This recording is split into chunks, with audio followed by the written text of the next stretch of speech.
say that don't like them, but I see you all the time.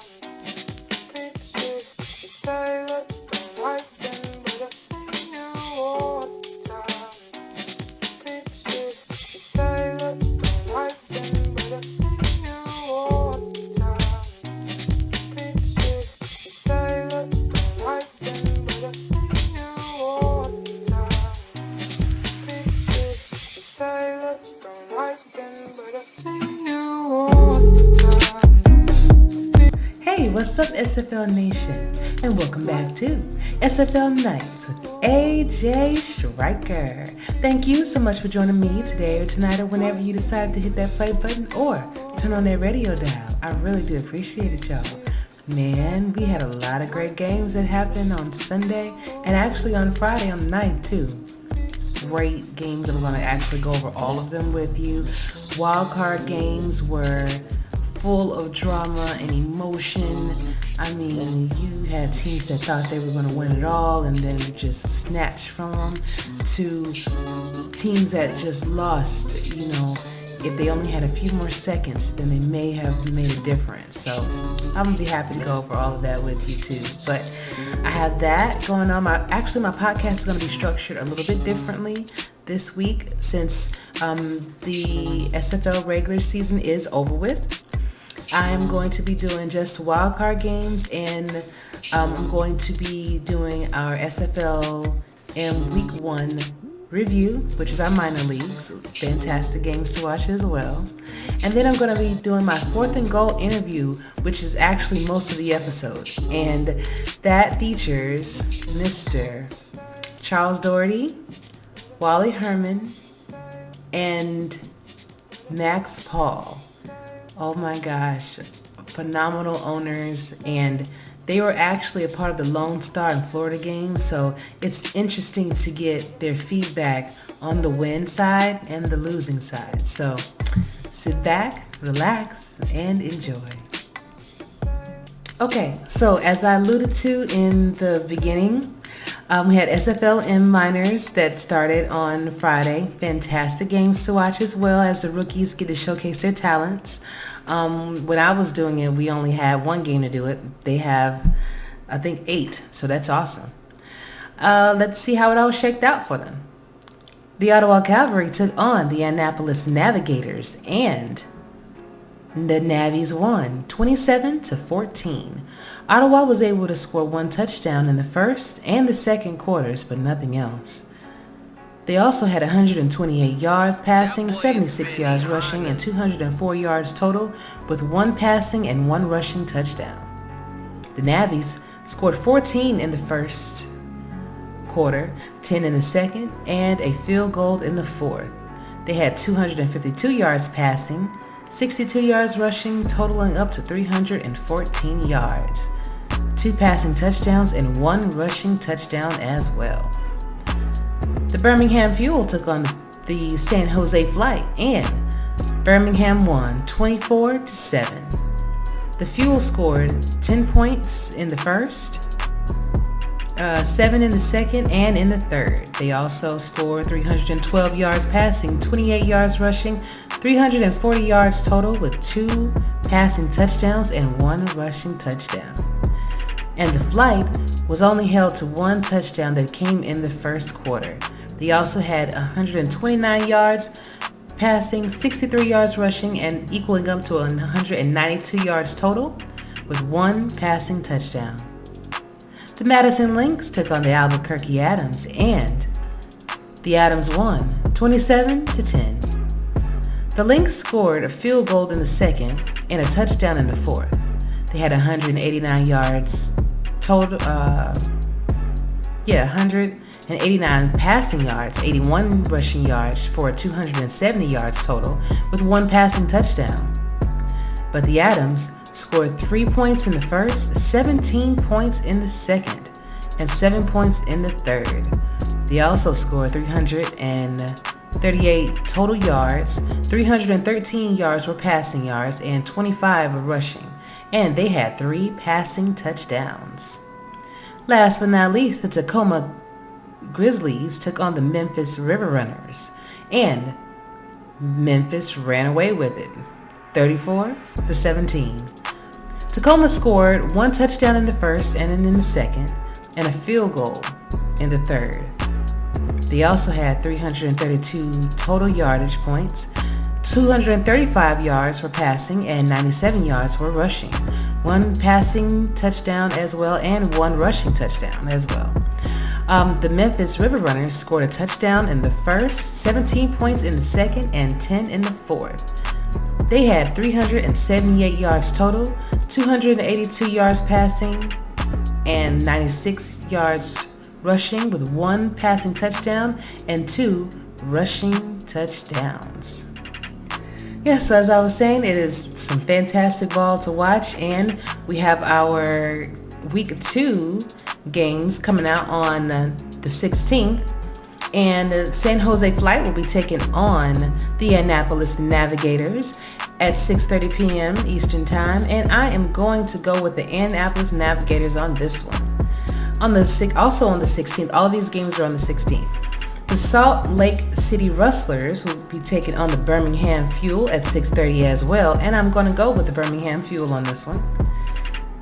Let's see, the Albuquerque Adams will be taking on the Ottawa Cavalry at 9 p.m. Eastern Time, and I will be going with the Adams on this. And last but not least, the Memphis River Runners will be taking on the Madison Lynx at 9 p.m. And I'm just going to go ahead and, it's going to be kind of a difficult one, but I'm going to go with the Madison Lynx on this one. I'm going to see how that works out for me. And now we have my wild card game review coming right up. This week, hashtag the drama is real was in effect. I mean, these were some wild card games. As I told you guys in the beginning, man, you had people thinking that they were going to win the whole thing, and then it just had it snatched from them, to people that could have had a chance to make it to overtime if they would have just. Well, hold on one second. The first game was the Atlanta Swarm taking on the Vancouver Legion. And Vancouver won this game. I was wrong about this game. I actually chose Atlanta to win. But it was a true tale of two halves with this one. Atlanta had Vancouver against the ropes all game until halftime, winning 23-0. And perhaps it was the spirit of '86, Richard Patrick, we definitely miss you. Or Vancouver's just will to win that helped them make a comeback after halftime in a big way. With 7 minutes and 29 seconds left in the third quarter, Vancouver scored 21 unanswered points, and the score ended 41-33. Atlanta had 326 yards passing with 21 yards rushing and 347 total. Their time of possession was 18 minutes and 3 seconds with 5 turnovers. Vancouver had 291 yards passing, but they excelled with the rushing game with 151 yards and the total up to 442 yards. Then they held the ball for 25 minutes and 57 seconds, so they definitely held the ball longer than Atlanta and was able to do more with it, but they still had 5 turnovers as well. Player of the game was Mr. Rest and Relaxation himself, Robert Redford, with 18 attempts, 156 yards, 1 touchdown, and 34 reception yards. Houston versus Jacksonville. I was right about this game. In a narrow yet exciting win for the Kings. This game was full of drama as Houston had 364 yards passing, 89 yards rushing, totaling up to 453 yards, and they held the ball for 22 minutes and 35 seconds with 4 turnovers.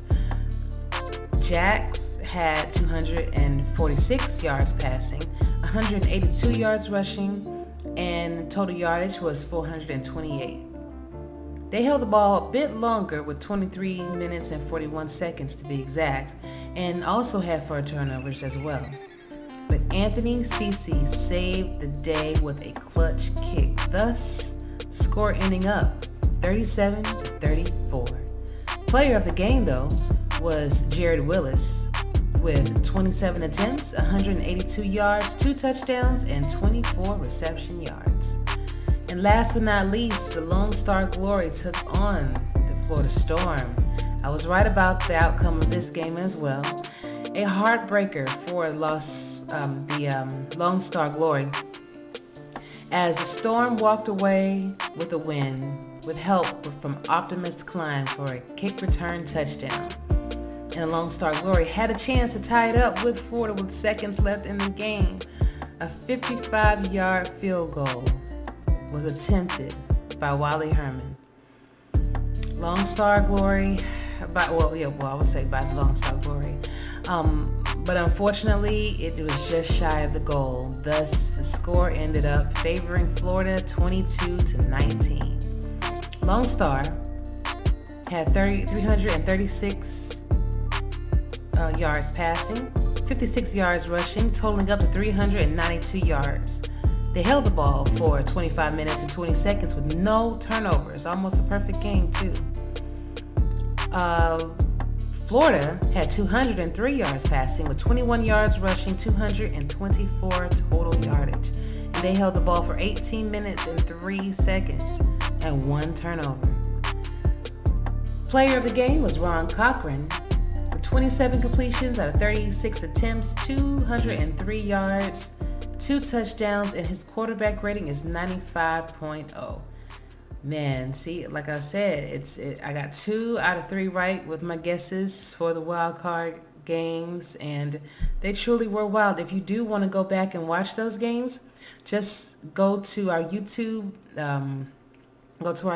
page for the Simulation Football League, and you'll be able to see all of those games.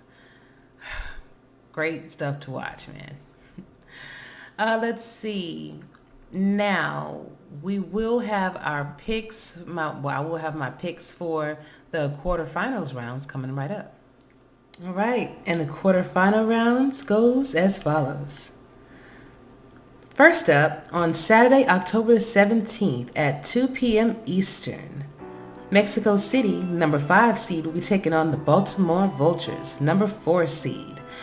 And that is going to be a wonderful game to watch. I'm going to go with Baltimore on this one. I think that Baltimore, I think both Baltimore and Mexico City have been around for a long time. I think Baltimore has been around a little bit longer though, and I think that they're going to have the edge over them. I know TJ has tricks up his sleeve, and I think that's just how that's going to work out.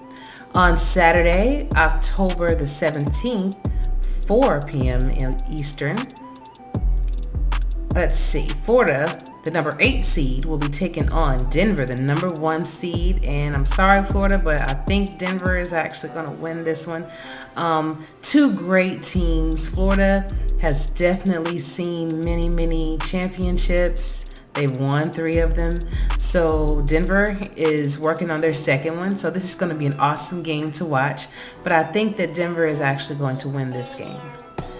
On Sunday, October the 18th, the Jacksonville Kings, the number 6 seed, will be taking on the Sioux Falls Sparrows, the number 3 seed, at 2:30 p.m. Eastern. And I'm going to go with Sioux Falls on this one. They have been pretty unstoppable. And I know that Jacksonville did win by 3 points during the wild card games. But I think Sioux Falls is going to be fresh and is going to be ready to go for them. And last but not least, the number 7 seed, Vancouver Legion, will be taking on the number 2 seed, Louisiana Revolution, at 4:30 Eastern also on Sunday, October the 18th. And I am going to go with what you cooking? Oh, this is very hard. Number 2, number 7. The way Vancouver has been playing and the way they came back on Atlanta, I think Vancouver is a sure bet to win this game. I know some people are going to be really upset with me for choosing them, but I just got to look at the role that they've been on, even all season. They've been winning by freaking 40 points. So it's been, and it seems in more than one game too. They beat the Scorpions about 40 something points. So it was crazy. I think they beat Houston by like 60 something points. So if you live Vancouver, if you give them any life, they will make you regret it. So yeah, I think I'm going to take Vancouver on this one. So just to recap, I'm choosing Baltimore, Denver, Sioux Falls, and Vancouver. I'm going to see if I'm right. And all of these games are actually going to be taking place on 11 Sports Network and For the Fans. If you want more information about those networks or just about us in general, please visit www.simulationfl.net. And now, my fourth and goal interviews, featuring members of the Lone Star Glory and Florida Storm. Keep it right here. All right, and we are back with my fourth and goal interview. Tonight's guest is also members, owners of the Lone Star Glory. I have Wally Herman and Charles Doherty in the house. How y'all doing? Great, doing great. Thank you for having us. Good, Evening man. glory to you. Hey, there you go. Evening glory. So it's very exciting to have you on the show. I do have Mighty on the show too, so it's going to be interesting to get the two dynamics from different owners of the league, which we have a whole new fan base with our radio listeners. So I'm inviting all of my good friends on to share a little bit about the league, their experiences, and definitely how this season went. So start things off. Wally, I would like for you to give us some information about yourself, maybe your age, hometown, some interesting facts, and your favorite NFL team. Sure. Well, I'm here in Pittsburgh, Pennsylvania, trying to deny turning 50. I'm an animal lover. I've got 6 parrots, 7 dogs, a cat, and I help rescue other animals such as possums. My favorite NFL team are the Los Angeles Rams. I've been a Ram fan since the early 70s, and Vince Ferragamo was my favorite player of all time. Okay, now you have a whole zoo over there. How are you managing that? Oh, I really don't. Oh, okay. They manage me. Oh, okay. So right, yeah, it's just a question of what the birds really want, and hopefully the dogs. Hopefully, I don't get bit in a day. A good day is I don't get bit. Ah, got it. Hopefully, you have more days that are good than bad. Hopefully. And Charles, same question, my dear. I may not get I don't remember what the questions were, but just your hometown, age, okay. if you want to, some interesting facts about yourself, and your favorite NFL team. I had to think about it. Wow. Okay. Even after that, I might screw it up. But originally grew up in Fairfax, Virginia. That's outside of Washington, D.C. I currently live in Denton, Texas, which is about 30 miles, maybe 35 miles north of Dallas. Interesting facts about me. I've been in the Navy, worked a bunch of different jobs. I'm in the tech industry right now. I work on the customer support side. Wow. Interesting facts. That's probably, I probably have some, but they're not coming up in my mind right now as I get older. I just turned 25 a couple months ago. Okay. Maybe add 30 to that. And my favorite football team growing up was the Washington Football Club. I remember my first recollection of television was when my grandfather and my dad, they went out and invested in a color TV, and they brought me in, and they were watching a Washington game. And it was the first time I ever saw football, first memory of football. And ever since then, I was a fan. And my favorite player is Darryl Green. He's a Hall of Fame cornerback. And the reason why I like him, not only on the field, but what impresses me most about him is off the field. One of the things we stress Lone Star is ambassadors of the SFL. And he was definitely an ambassador, not only of Washington, but also the NFL. And I actually had the honor of meeting him a couple times. And he's just a humble guy. And, he's my hero. Oh, man. That's awesome. That's awesome. A lot of people saw Lone Star Glory come in And they were like, oh, they're the new kids on the block, not going to go too far, What do you say to those people? Because you actually made the playoffs. Well, you could call us the new kids on the block, but we didn't have the dance moves. I mean, sorry, that was a old school joke. We didn't expect to get a lot of love from the SFL. I mean, because change is what it is. I mean, a lot of people don't like it, and some of the underlying reasons why we became owners for Seattle, formerly Seattle. It wasn't. I wouldn't say it was a perfect storm coming in. I mean, we had to work on some things. We had an empty locker room, but between Wally and I, we I think we have a pretty good eye. I mean, from our real life business experience and working with other people, I think we have a good eye for identifying talent, and I think that's what our success, one of our major success factors is identifying talent to get in and help us, fill the locker room and put together game plans and put a competitive team on the field. Got it. Wally, from your perspective. Well, first of all, Charles did a spectacular job rounding some key people in, right? And so we've built a locker room just based on good people, right? And I think that was the start of all of it. And yeah, there were a lot of people, I think, who wanted us to fail.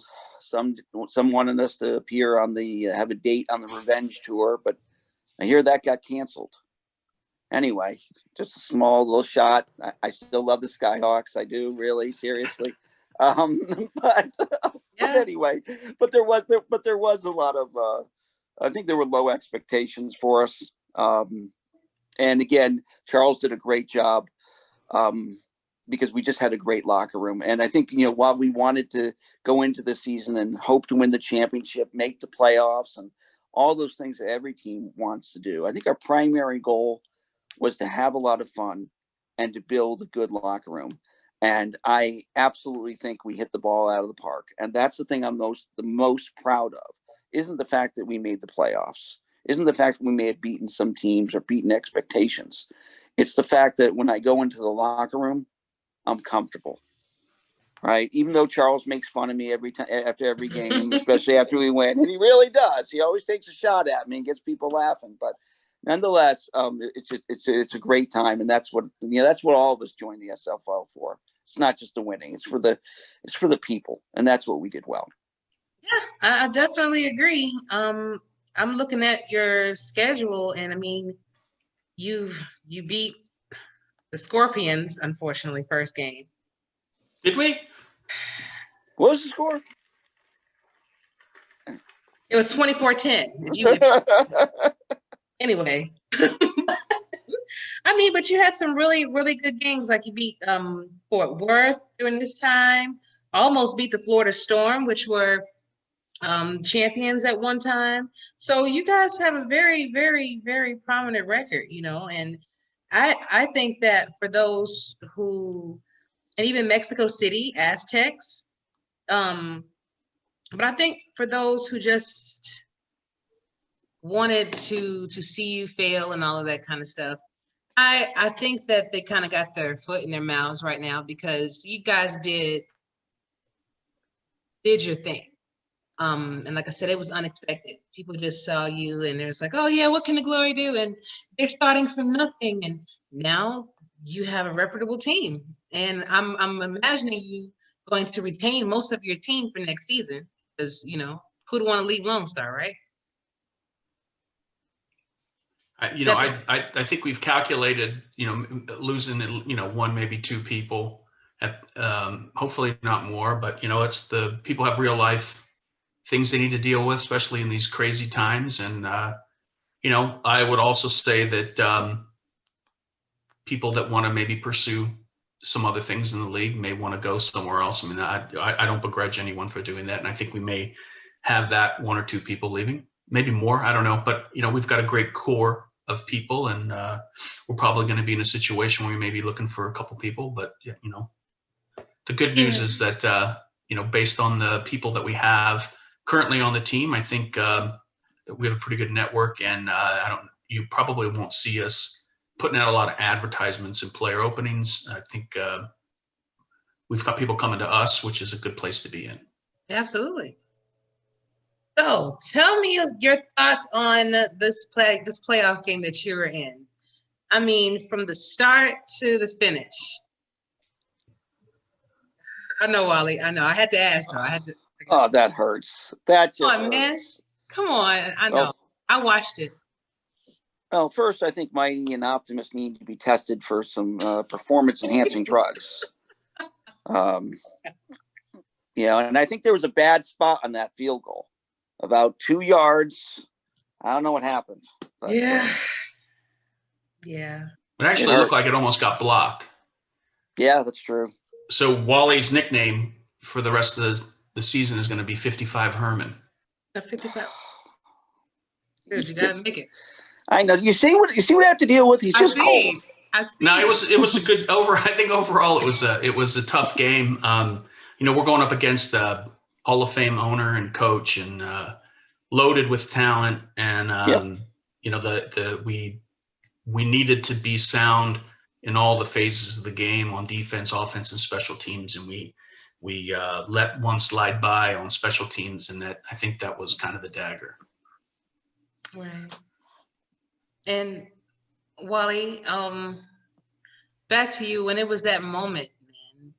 And I was watching the chat the whole time, and you could see emotional content that the chat conveyed. You had members of Florida at first were like, oh my God, we're getting ready to lose this game. And then it kind of shifted, and then it came down to the last second kick, man. And if you make it, you tie, you go to overtime. If you don't, then they win. What was going through your mind at that time? And then, to be honest, I hadn't missed a field goal all year, right? And I'm a huge South Carolina Gamecock fan. And there's sometimes we sit and pity ourselves with a story about the so-called chicken curse. And I thought to myself, 55 yards, huh? Is this really going to be the only time I miss a kick for the season? And I knew it was a long kick, and I just felt bad because it brought to an end, not as much to the winning in terms of which I would have loved to obviously beat in Florida after they beat us, particularly in the earlier part of the season. But it's been so much fun with the guys that it was really disappointing not to get that extra week of anticipation of a big game. right. Is that? But we don't blame Wally. I joke about it, but it's not his fault. I mean, we put him in a tough spot, and we should have. There's a couple times we should have scored, so it's not Wally. I'm just joking about 55 Herman. We'll still call him 55 Herman, but we're just joking with him. Yes. But how difficult was it for you all to together that locker room and to get your playbooks in? Was this like your first time actually doing all of this? Have you had previous experience? What was that like? Take us through that. Well, last season, I was honored to be on the Vancouver Legion, and I was the defensive coordinator, and I spent a lot of time with Andy putting together playbooks and, picking his brain as much as I could. So I think from the defensive standpoint, I had a decent understanding, and Coach Craven came from, he's actually he's been a real life coach for, a couple decades, I think. And he also has a depth of experience from the minor leagues of the SFL. And, he was on Vancouver, and we clicked, and, he said he wanted to go with me, and gave him a shot at offensive coordinator, and now he's head coach. And I think the thing that helped us honestly, we're still learning the playbook. Not from a play standpoint, but there's a lot of intricacies in putting a playbook together from a balance standpoint. And I don't know if we're there yet. We're still learning, but I think what helped us get to where we are, which I think is pretty significant from where we were week one, is a collaborative nature that we have in the locker room and the coaching staff. But also were some key people in the league that, quite honestly, not all the coaches and owners, especially during the season, are very receptive to helping out other folks, but there are some key people out there that I think went above and beyond, spending time talking to us. And, you can't, Eddie Gage is one of the guys that, I've bounced things off of, but, Shan Varner, I mean, I know there were some issues with him, but, early in the season, he spent some time talking to me, and I can't go without giving him some credit for spending some time with me. And also Gerald Smith from Louisiana helped us out a lot. That's what I think it helped me. It helped strengthen my appreciation for the coaching and the ownership fraternity in the SFL. Okay. And Wally, did you want to add anything to that? Well, not particularly. I think you hit it pretty much squarely. And again, most of the reasons I think we had success was just because of the culture, right? It's a very collaborative culture, and it's a fun culture. And my hat, tipped to the coaching staff and to Charles. Okay. So what is let me see, how do I want to word this? What is the coaching and the ownership philosophy for the Lone Star Glory for rookies that are looking to join the league and maybe looking into to joining Lone Star? Wally, you want to go first? Sure. Why not? I'll approach it a little bit more from the ownership perspective. I tried to work hard this year to advance the overall cause for the SFL in every direction that I could. There were some things I thought we were successful with doing, and I tried to do some things, good things too, for the team, and that would be fun. Pushing for change, and maybe not change, evolution, is a frustrating experience at times. Because the road to it is inherently painful, because it's doing things that you haven't done before. And sometimes that means you screw up. And God knows I screw up regularly. I mean, heck, you can ask my wife for proof of that. But I think we set the foundation well. I think next year I see what I did wrong on some issues of focus. And I think next year we're going to push harder to really make sure to repeat, if you will, at having the most fun locker room. And I'm going to do a better job of that next year, because if I do that job well next year, that'll go a long way to winning the championship. Just fun. Cool. What about you, Charles? So for the rookies out there that are looking for a new home, that we're looking for folks that want to, have an extended stay, with their team. We're not looking for, 1 year wonders that go from 1 season wonders that go from team to team. We're also, and I've said this before, and I probably sound like a broken record, because I know you probably remember it, Ashley, from the first time we were on, Wally and I were on a call with you, is we're looking for ambassadors of the SFL and ambassadors for Lone Star. We don't want people going out there and starting things in general. We want people that,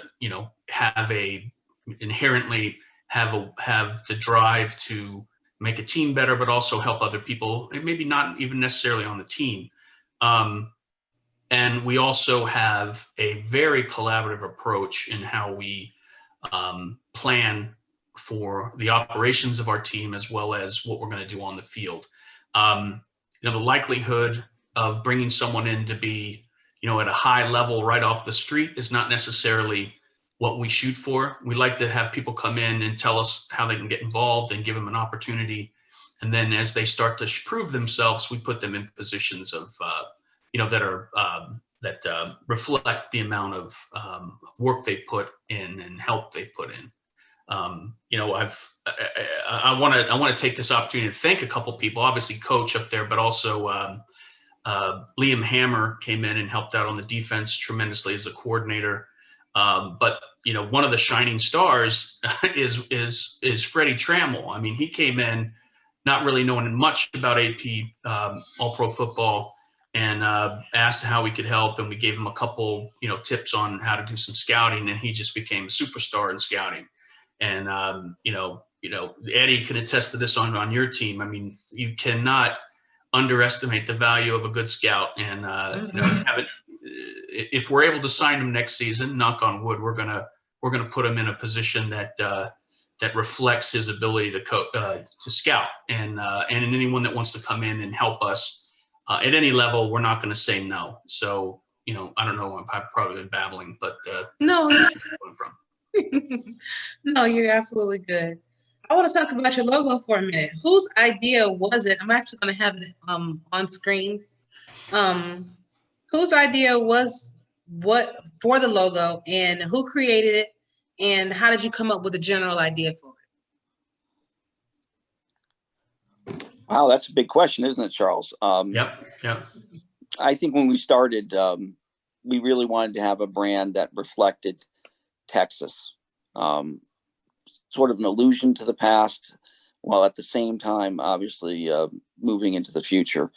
And Charles and I talked about it a lot. He had a nice idea, and we sort of grew it from there. And on that, I'll let you finish it all off.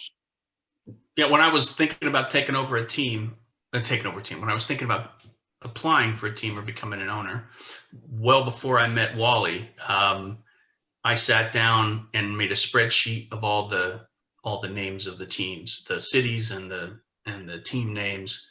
And I actually, over a glass of wine or two, I sat down with my wife on the couch and started reading them off to her. And she's like, no, that's not going to work. No, that's not going to work. We narrowed it down to a couple. And by the time Wally came in, I, picked my favorite, and, we had some discussions. I mean, he wanted to have kind of a Pittsburgh emphasis. I wanted to have, a North Texas emphasis. And Wally's a smart guy, and he knew that it was much better to do Lone Star than Pittsburgh. But, it worked out. And, I looking through for folks that don't know, the helmet logos are limited to basically what's in the game. So that also helped me narrow down the number of options as far as team names, because I saw the rider, on the horse with the flag, and I was like, wow, that looks like I could make that look like the Texas flag. And for the folks out there that know Texas, know how everyone in Texas knows what Lone Star is, and knows and very familiar with the state. How people are passionate about Texas, that are from Texas or live in Texas, and I thought we should capitalize on that and make a team that could really embrace that. All right, fantastic, gentlemen. I have 3 more questions. One is for both of you, but then I have individual questions for you. I'm going to start with you first, Charles. I know that you are one of the best broadcasters that we have. How do you feel about being a broadcaster, and what advice can you give to anyone that wants to do that? One of the best broadcasters. Yes. Wow. I have a whole list of who I actually think is. Holy mackerel! Best. Well, thank you. I mean, I had the honor and privilege of doing games with Cam for a season, and that Cam could make a toad look like a prince. So I think there's a little of that going on. But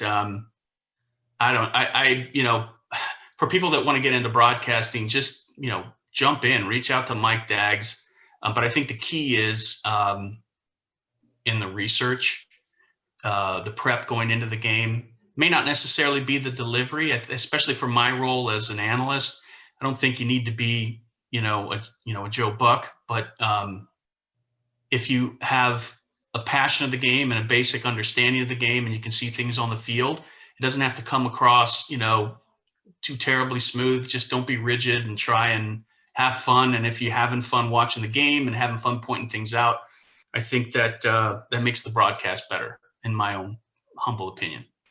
Yeah, because when you and Cam would call the games together, it's like you both were you have like the perfect kind of pairs where they really work really well together. They balance each other well, and you and him were very good at that. Probably because he lived in Denton, and y'all used to be in the same room sometimes, because you can kind of definitely. Awesome. All right, and so Wally, for you, want to discuss crowd play because I think you were the founder, or you were the person that actually brought the crowd play to the league. And first of all, kudos for that. That was absolutely fun, and I won some money, and I got some points towards a gift card. So, thanks. But tell us a little bit about how that came to fruition, and even how that's worked out so far. Well, again, I want to try to help extend the league further. The league's done a great job of really truly putting the fan into fantasy and putting the fun into football for all of us. I like the idea of gamification of the game itself, making it more interactive. And so the crowd play concept, I thought fit to it well. I thought I was happy with it for the most part for the season, in the sense that it was fun. I'll have to admit I was a little disappointed as well, certain weeks in terms of the turnout. And, maybe it's one of those things where we need to build it over time, and get a better audience, get more of the television audience participating. And so while I enjoyed the concept, I was disappointed. Not in the outcome of the fun, but I was disappointed in the participation rates. I really thought we would have done a bigger and better job and getting more people involved than we did. But again, I think it's also, maybe it's a little bit like, what we accomplished together, Charles and I, in terms of trying to get a locker room built. And again, Charles did most of the hard work. Sometimes fun is work, and sometimes it takes time and investment. And I'm hoping that, crowd play gets better, and that there's a couple wrinkles I want to try to do for next year, which I think will be hopefully more fun, and we can get some more exposure for the league, and, and hopefully just build on the fun. I mean, that's what we're here to do. All right. And I will say, like anything, that you first started, I think you've given me this advice before. When when you were talking about my podcast, Wally, when I was thinking that, man, it doesn't seem like too many people are interested, or they're not really listening to me, and do they really like me, and things like that. You told me that it takes time. It takes time to build something that is going to be worthwhile in the end. And in the case of crowd play, I really think that is the same thing, because this is the first time we've ever introduced that in the league. We have hundreds of people that join us every week, and we're true enough, we're on the tail end of things, but it doesn't mean that won't translate to higher ratings, higher turnout for next season, because people are just getting used to it. Maybe they wanted to kind of see what the outcome for everybody else was before they even downloaded it. What do people think about this before I decided to use my energy towards it? I thought it was amazing. Like I said, I did win a few prizes too, so I was happy about that. But I think just the idea of playing a game about a game is what's phenomenal. And just quickly, gentlemen, I do have looks like about 4 minutes or so. What advice would you give to owners that are upcoming owners, and what advice would you give to the rookies that are coming in to the league? I'll start with you first, Charles. Yeah, I'm sorry. My dog is going nuts in the background. Yeah, no, it's all right. Sorry about that. I thought that was Wally. Before I answer the question, I forgot a key person. You got to give credit to Dave Axis. Oh yeah. For helping build the locker room. I mean, everybody knows that. Well, he's a diva. Yeah, he's the diva, and he is an integral part of the leadership on our team, and I have to give him credit. Well deserved. So advice for new owners coming into the league is, and I've told this to a couple of the folks that are applying, find the teams out there that you respect, and in some way, shape, or form want to emulate, and reach out to those. I mean, it's always good to talk to all the owners, of course, but you really focus your time on picking their brains and getting their advice on telling them what your ideas are and letting them critique it, but also find out they like about being owners, what they don't like about being owners, because it's not it's not a love story. I mean, there's some, there's some things you have to deal with. Once you look under the hood of the SFL, there's some things that, aren't necessarily, perfect, but, it's fun. And this is not, you can't compare it to like the National Football League. I mean, it's just a bunch of guys that are, and gals, and trying to do this, in most cases in their spare time. So, but with that being said, there are some challenges as an owner, which you need to be aware of. There are some monetary requirements that maybe not all people are aware of. And there's some time requirements as well. I mean, if you're going to be an owner, you need to be able to put the time in. And, the bottom line is you've got 20 people that are paying to have an enjoyable experience in the SFL, and you have to have that level of commitment to make sure that you're doing your utmost to help fulfill that need. Okay. And Wally? The first thing I guess I would say is don't be afraid to break glass, right? Have a vision for yourself, for the team, and for the league, and go for, what you believe in, right? The second part is get a little bit lucky, right? And have people around you who are better than you. And I've been definitely lucky, with Charles, with Dave, with Coach, Hammer, all these guys are better than I am. And that just makes your job easy. But if you break some glass and you try to just have fun, everything else works out. It's not the NFL, as Charles said. We're just a bunch of guys having some fun, right? And at the same time, we can be more. And I think everyone needs to own our house, take accountability and responsibility for each other, and care for each other, try to make each other better. I mean, sure, I'm a little bitter towards Mighty, but at the end of the day, if Mighty's successful, I'm successful, Charles is successful, and if Jacob or, Eddie, obviously, we're really one team. We're not going to be 22 teams. We're one team. And if we help each other, we'll all win. Awesome. Well, thank you guys for being on the show. I really do appreciate you so much for taking the time out with me. And I do want to give you both the last word. So that can be a shout out, a song, or a poem. But right now, the floor is yours. Wally. Never get a cockatoo. Never, ever get a cockatoo. My two cockatoos. Mike Haley is probably shouldn't say this on any sort of media, but she's an evil genius, right? And she might even be a word that starts with a B, but she bit me. She's but just never get a cockatoo. Okay, noted. And Charles. Wow. It's been a great season. We fell short of what our goals were, but I think we made a great improvement from where we started. We've got a great core group of people. We may be looking for a couple more. So, reach out to Dave if you're interested, and, come and have some fun with Lone Star and win some games. All right, gentlemen, thank you so much. Looking forward to seeing y'all next season. Thank you. Thank you. You're welcome. Bye. All right, take good care. You too.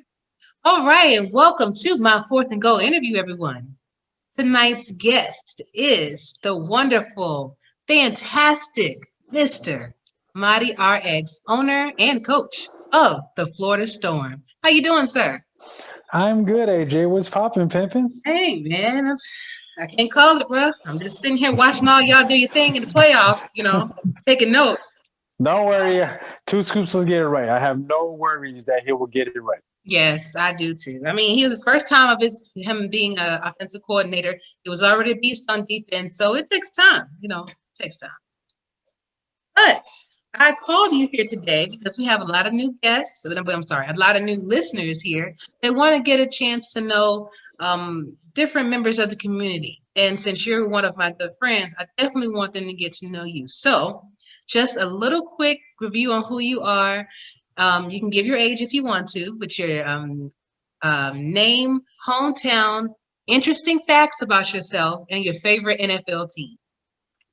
Okay, so name is Mighty RX. Mighty's been my name for two and a half decades.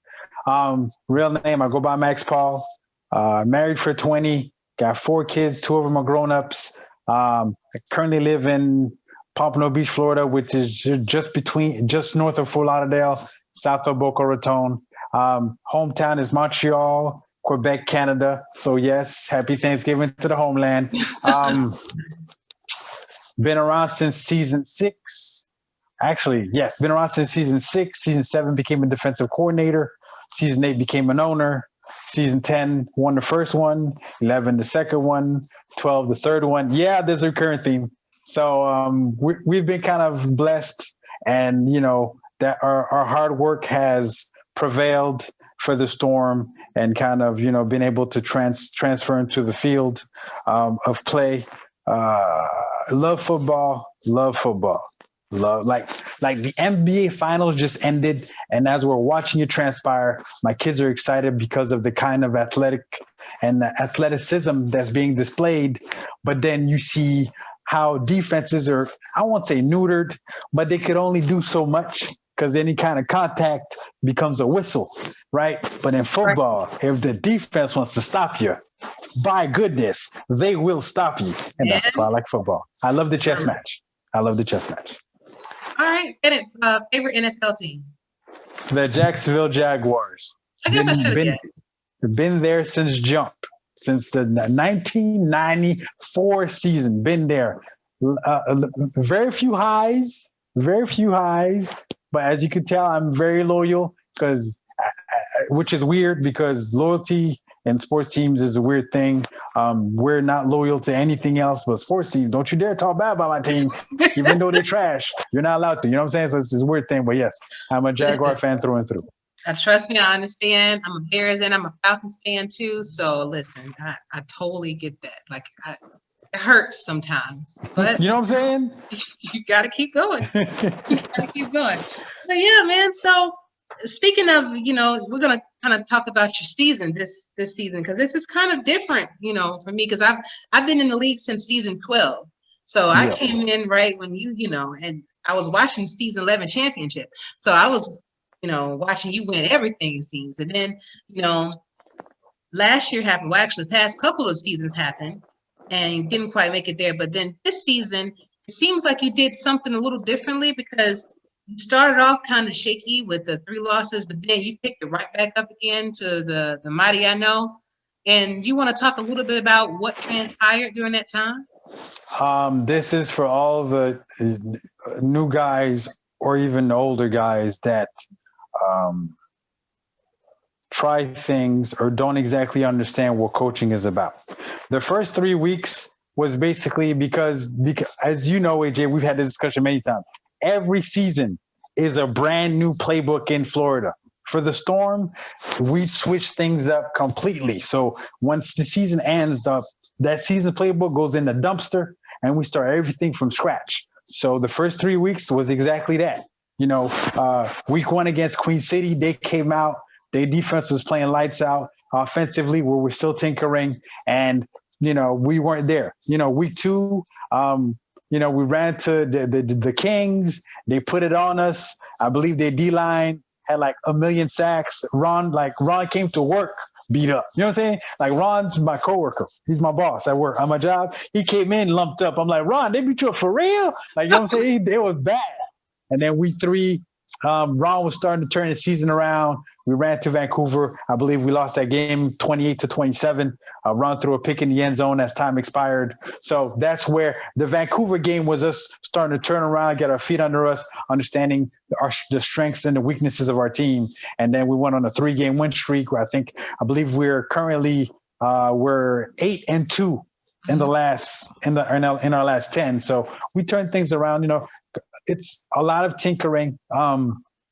This 4 wide receiver set we got going on over there, trying to figure out what works and what didn't on the fly, with the live bullets. We knew we had a little room for error, when the season first began. But that 0-3 start kind of made it paramount for us to get hot quick and stay hot quick. So it's not being afraid to try something new. That's been our motto in Florida since jump. Always try, push the envelope, try something new. You know what I'm saying? Go into uncharted waters, because there is where you'll find out if you got what it takes. You know what I'm saying? It's one of those, you'll never know if you can till you try. Absolutely. So that's that. So every season, that's what it is. So, last season, same thing. We're trying something new. And it just, we tried to turn it around too late. And that was the first time of us missing the playoffs in franchise history. And just, I was telling the guys, dude, this is the first time in the calendar year that we've been in the playoffs. This is crazy to me. You know what I'm saying? Because, we're so accustomed to some type of success over here that not having it feels foreign. You know what I'm saying? So we understand the work that it takes, definitely that. And just to keep this train going, we know we got a gigantic challenger, coming up this Saturday at 4 p.m. against Jizzy V and the Nightwings. Speaking of, I'm currently in the midst of preparation. That's why I was a little late. I had to finish getting the sim started and running in the background to see what works and what doesn't against that formidable Denver team. Absolutely. I'm not going to keep you too long, but I just had to, ask you these questions. Now, what did you think about your game against the Lone Star? Because you actually beat them earlier in the season, and then you had to play them again, and then you won again. So what was your secret? Well, I know you're probably going to tell me the secret. There ain't no secret there. It's one of those players making plays kind of deal, because our mindset coming into that game was mitigate, try to mitigate their offense, control as opposed to stop. Because I have a philosophy that whenever you try to stop something, you're going to spring a leak somewhere else. It's kind of like a leaky boat. Water's coming in, you're plugging holes, and every time you plug one hole, another hole springs. That's what happens defensively when you try to stop something. Yeah, it might look good. You might catch a team napping one game where you can stop everything.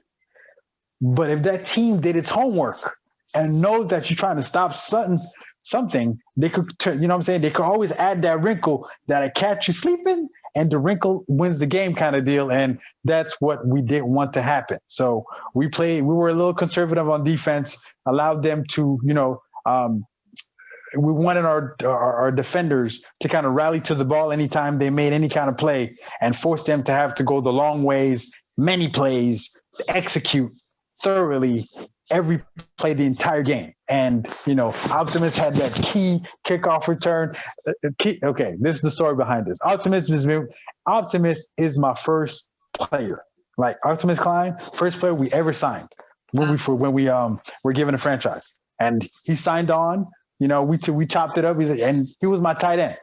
Season 8, go check it out. Optimus Klein was a tight end for the then Alaska Storm. So he's been telling me forever, "Hey, Mighty, let me turn kicks." I'm like, leave me alone. No, hey, Mighty, let me turn. So I never told him I would, but this season when me and the rest of our front office put all the progressions for all the players together, I put in mind, you know what? I'm gonna throw Optimus a bone because he's been when we used to jump. He'll be the kick returner for the last half of the season. I ain't telling nothing. So when the progression came for that weekend, he saw what it was. Oh my! So he finally came through in the clutch with that kick return, which was gigantic because our offense struggled. Like Lone Star came ready to ball, and they made our offense's life miserable. You know what I'm saying? And that kickoff return was the difference in the game. Like we won by 2. If it ain't for that kickoff return, I don't know what the game looks like. So yeah, it was clutch. It was clutch from Optimus to be able to return that after years of kind of like, yeah, come on, coach, let me in the game, coach. Let me in the game, coach. Yes, you're in the game. Do something. That has to be one of the most emotional, I think, games that I've watched, because everybody was going through. You can see it in the chat how people thought they were going to win, and then all of a sudden they realized, okay, all we got to do is make this field goal, then we can tie it up, and possibly go in overtime. And then when Wally missed, man, and then I saw all your plays explode. Like, yes, I'm sorry you missed, but I'm glad we won. I'm glad you bring that up, because that's the story of the SFL playoffs. Yeah. Like, that's how it's been, at least of recent memory, where there's no really team that comes in there being dominant, from kickoff to ending, to final gun. It's one of those, a lot of ebbs and flows. Heck, this past weekend, we saw a team, jump out to a crazy lead and another team run off, I think, 38 unanswered. Like, that's bananas, but that's the SFL playoffs, where games are intense. They're butt clenching. I'll call it lemon booty. That fourth quarter, that lemon booty get tight. You feel me? And it's like, man. And then one play here, one play there decides the game. That, and the fact that if you've paid any kind of attention to the Storm and their playoff history, when we win, it's never running away. It's always, you know what I'm saying? Like, we win a score here, a score there, a timely interception or a timely sack that knocks someone out of field goal range. And it's never, oh my God, the Storm won by 30. No, man, when we win in the playoffs, it's we skate by 3, we skate by 5. We might have, edge by a touchdown, but it's never running away, because in the playoffs, the coaches that make it there put in work, right? So they're the better coaches in the league. So the game plans are tighter. They're playing to the team's strengths. They're hiding their weaknesses more. So you're going to have a lot more contested ball games from it. There used to be an old hashtag. If Cam listens to this, he'll laugh at this. There was a hashtag called "The Drama Is Real." That used to be the SFL hashtag. And that's exactly what it's about, where when the fourth quarter comes, like, the games are so nip-tuck and so close and it's so intense that anybody can be able to pull it off in the final minutes. You know what I'm saying? Big-time players and big-time plays and big-time games kind of deal. That's what the SFL is about. Hey, definitely that. Definitely that. I was looking at your shirt, and for those that can't see, it is a hurricane there, but I actually see an eye. Now, I didn't actually realize that. I'm just noticing when I'm looking at people's logos a lot more detailed. How Matt Doyle actually kind of, implemented the, I would say, personality of the team inside of it. That's pretty dope. This is actually not a Matt Doyle design. This is me. It is not. This is me venturing on my own, because I knew exactly what I wanted, ish. And I got, matter of fact, fun story behind this logo. So the designer for this logo he won't talk to me anymore. He refuses to answer. Yes, because he can't stand me. He hates my guts, because the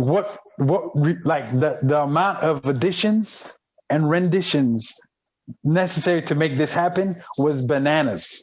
And it got to the point where even his feedback from me was like, "Oh, worst buyer ever, doesn't know what he wants." Now, it's actually, I was very picky, because you'll know there's an eye here. Yes. And there's also, you'll see his cowlick is a lightning.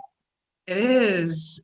So I knew what I wanted, and I wanted it exactly the way, but he just, I guess because he's not American, there was a loss in translation when I wanted. So this is like, after 15, adjustments, we finally, settled on this. But yeah, to this day, he will not talk to me. Oh man. Well, you don't need him, because that's actually very good. Yes. So that's what's up. So yes, this took a while. I love it. Like this is the Storm. This is it. We're always watching. Clearly. Even when we're not watching, we're still watching. So yeah. I was gonna say, so tell me, why did you move from Alaska to Florida? Because you've been known for Alaska forever. Since day one. Yeah. Okay, so this is when we first jumped into the league. We saw that the league didn't have a lot of inclement weather games. Okay. And what I always loved about football is playing in inclement weather. You know what I'm saying? Like I told you, my hometown is Montreal, Quebec, Canada. So I experienced all the seasons, all of them, winter, summer, spring, fall, all of them. So I learned about football in the snow. know what I'm saying? Like watching the Cowboys and Bills play, and Leon let, you know what I'm saying, slip all over the place, touch the ball, let the Bills escape with a win.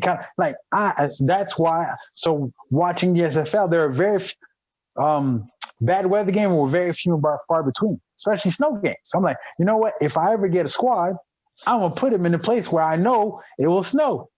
Yeah, sure. About that. In our history in Alaska, and I think over the span, I believe, of a little over 60 games, we've had 2 snow games. 2. One was against the Houston Hyenas. It was a Monday night game. You can ask Demond, he can tell you about that game. He hates that game with a passion. And then the last game was our last championship game against the Denver Night Wings that we're about to face this week. It was and that championship game, if you go back to watch it, the game's great because it's like closely contested. Nip tuck, you don't know who gonna win what, and the snow just adds like an amazing backdrop and factor to it. When you watch the game, you saw the game live. You tell me the game looked. It does. Okay, and that's why we initially began in Alaska. But now, as that went on, we saw that it made more sense to bring it closer to home for more opportunities and somewhat for business, you know. So had to bring that bad boy home, you know what I'm saying, back to Fort Lauderdale where we at, and to kind of explore some business ideas with some partners that we've been sitting down and chopping it up with lately. So that's why we brought it home. Awesome. Well, I got 2 more questions for you and I'll let you go. You alluded to your philosophy of coaching, and I was wondering if you can elaborate on that a little bit so people can kind of get to know you as a coach, because I'm sure we're going to have a lot of rookies watching. We're going to have a lot of, actually, it's kind of a 2-parter. With you being coach, I know you were one of the first people that actually got the game, and you pretty much got it when it first started. When it first was, does that help you now because you have so much experience with it? And then what is your coaching philosophy? It does a little bit, understanding because I have a better understanding of matchups, what works, what doesn't. That doesn't mean to say that someone that might not have as lengthy as an experience as I do can be successful. Proof in case. Jeremy Vega in Denver. Again, I bring them up. Denver had the best offense this season. They also had the best defense this season. So, and Jeremy's not a competitive all-pro football player. He's just understanding, you know, willing to spend the time grinding and finding what your team does best and what they don't do well, and catering your play style or their play style to represent that better. Where if you know your pass rush ain't it, maybe you don't call certain defensive coverages because they're going to expose some things when a quarterback got too much time. You know what I'm saying? If you know your running back ain't the bomb, maybe we don't try to run the ball 60 times a game. You know what I'm saying? Just simple things like that. But you snicker. A lot of things. Pro coaches. I'm not even talking about coaches in the league. Pro coaches that get paid millions, they fall into is that they try to fit the square peg into the round hole because that's been their philosophy forever. And then when the square peg doesn't fit, everybody gets fired. Coach gets fired, GM gets fired. You know what I'm saying? Quarterback gets either let go or they don't re-sign him. And everybody looks like, oh, he's a bust.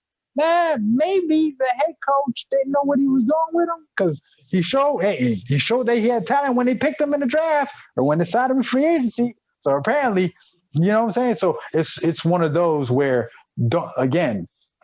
I will say this until my voice runs out. Do not be afraid to try new things because though it might sound like it doesn't work, but until you actually test it to make sure that it does or doesn't, it's all theory. And we know that theory ain't it. You know what I'm saying? So don't be afraid to venture out, to try new things, to test them out.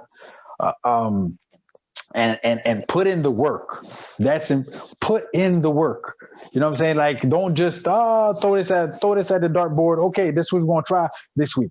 Or this oh, this free agent looks good, or this draftee looks good, and we just pick him up and not understanding what his skill set means or is going to look like in your uniform. Put in the work. You know what I'm saying? Always, at the end of the day, put in the work.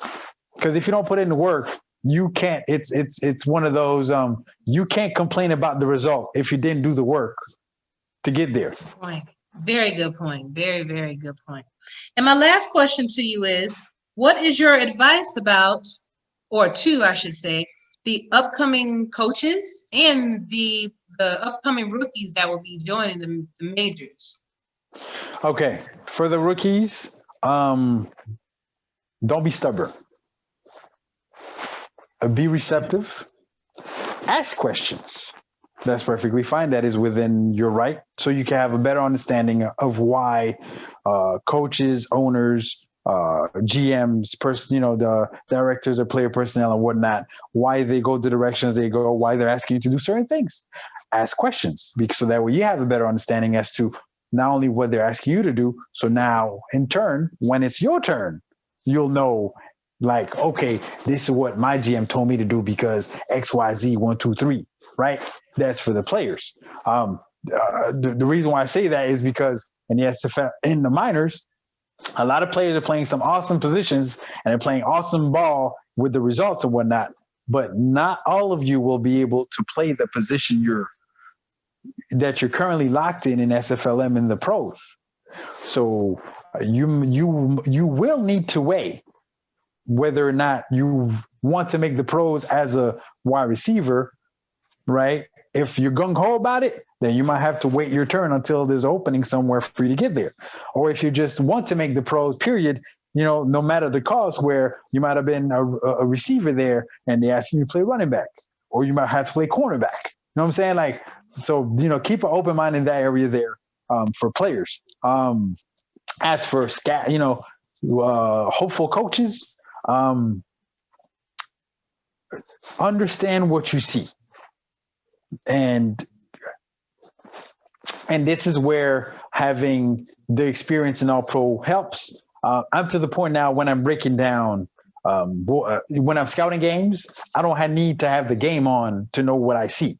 You know what I'm saying? So if they're in strong eye pro and they run a 50Z post corner, I don't need to go back to turn on the Xbox, fire up the All Pro, go to then try to, you know what I'm saying? So get familiar with concepts. So if the other team comes out and 4 defensive linemen, 2 linebackers, understand that they're playing nickel in some sort, and then watch how the DBs are aligned pre-snap, and then pay attention to post-snap, how they rotate, if they drop back, if it's man, if it's zone, if it's a blitz. You know what I'm saying? If the linebackers are pausing and then rushing in, it might have been man, and because their assignment is blocking, they've turned the man to a dog, so they're running in, or maybe it's a delayed blitz, or you know what I'm saying? Like little things like that.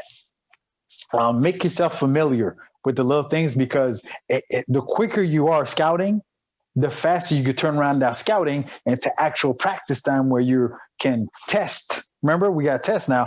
Test the concepts you believe will be successful for that upcoming game.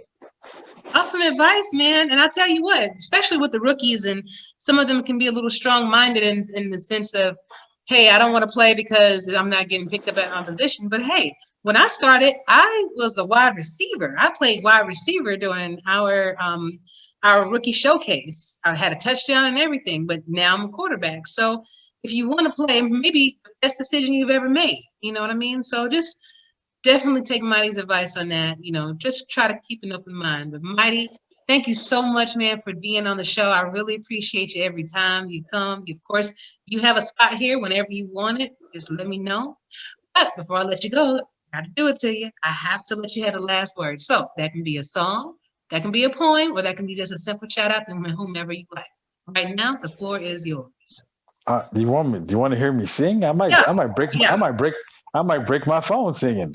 You know what I'm saying? It's just that you don't want that. Oh no. You got me singing Blackstreet out here, or the weekend. No, that ain't gonna work. So big ups to Cam, because the SFL is his baby. And without his baby, I don't know you. Right? And you don't know me, right? So big ups to Cam first and foremost. Big ups to Rasty. That's my dude. I bother him all the time. Sometimes he can't stand me. That's okay. I love you regardless. You know what I'm saying? And big ups to the broadcast crew and everyone that behind the scenes that make the magic possible. You know what I'm saying? Like, it takes a lot for the games that we watch transpire the way they transpire to happen. So I want to lift those people up, let them know that, yeah, you might not get the recognition you deserve all the time, but I'll let you know, as a man that has been behind the scenes as a cameraman and having to do post-production and all that, I let you know, they might not appreciate, I appreciate everything you've done and continue to do for this league to be successful and prosperous, and keep it going, because these playoffs are going to get, if they thought this past weekend was crazy, this next weekend, oh boy, they have no idea. Hashtag, what'd you say? It was, the drama is real. That's the drama is real. Okay. That's probably going to be the name of this entire episode. All right, man. Thank you so much for coming out. I appreciate you. No problem, AJ. You know I got you. All right. Have a good one. Thank you all so much for joining me. It was a pleasure to bring you this episode. It's actually a pleasure to bring you every podcast that I do. Special thanks, I should say, goes out to Charles and Max and Wally for being on the show, giving us your takes as owners and as players. You know, your tenure in the league is well respected, and I thank you for all that you've done. If you want to be on the show, please don't hesitate to ask. Just DM me. We can work things out. And I'm looking forward to bringing you another great podcast next week. But until then, y'all, stay safe, treat each other well. Striker